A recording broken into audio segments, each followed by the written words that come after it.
Well, what's going on, YouTube? Welcome back to A Therapeutic Edge. Forgive this weird video, but I just wanted to share this with you guys. So this is a Kizer Feist XL. I got this from my buddy Tyler.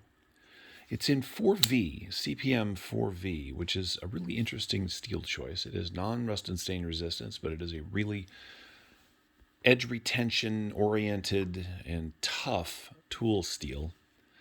Now this is steel liners. It is running on bearings. And it's really a surprisingly nice knife. Now, I don't mean that because Kizer doesn't make that knives, but I don't generally like this sort of front flipper oriented sort of basic looking knife. But man, this thing is comfortable and good to use. Now, I'll post a link in the description where you can find one of these if you're interested. And there's some things you should know about it in advance. One, I think it's a little odd to put 4V steel on, a liner lock. I mean, this is not the world's toughest pocket knife, but it really is some of the toughest steel you're going to get. It's got a fairly standard Kizer edge on it. Let's see if we can get that to show. Yeah, it's not going to ruffle. There we go. It's relatively even, relatively well done.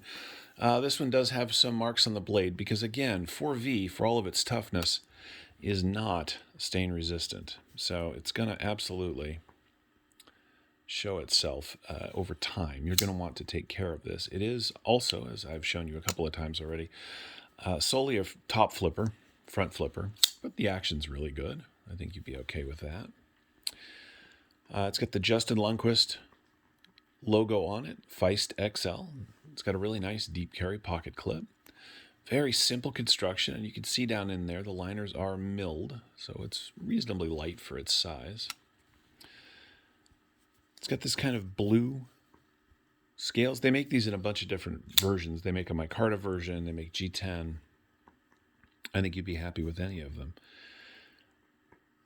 If this is your kind of knife, you should probably check one of these out. Now, I miss the old Kizer days when they made stuff out of like all titanium and really heavy and thick. But I got to tell you, Lundquist has been working with Kizer for a long time. They have a long history, and they produce his knives really, really well. It's got a little jimping here, which is primarily used, of course, for the flip. It's got a little jimping here, something to catch your finger on. You can come all the way forward. Like big, nice big grip, right? You can come all the way forward, but you're going to want to be careful because there is nothing to keep your hand from moving forward onto the blade. So you're going to want to be careful with that. But other than that, this is a surprisingly nice knife. I'd like to thank my buddy Tyler for letting me take a look at this, and I hope you've enjoyed this sort of brief glimpse. I know I've enjoyed having it around the house. This is a cool piece. Anyway, the Kizer Feist XL in 4V, CPM 4V, just a cool cutting tool. Anyway, thanks for watching. We'll see you guys next time.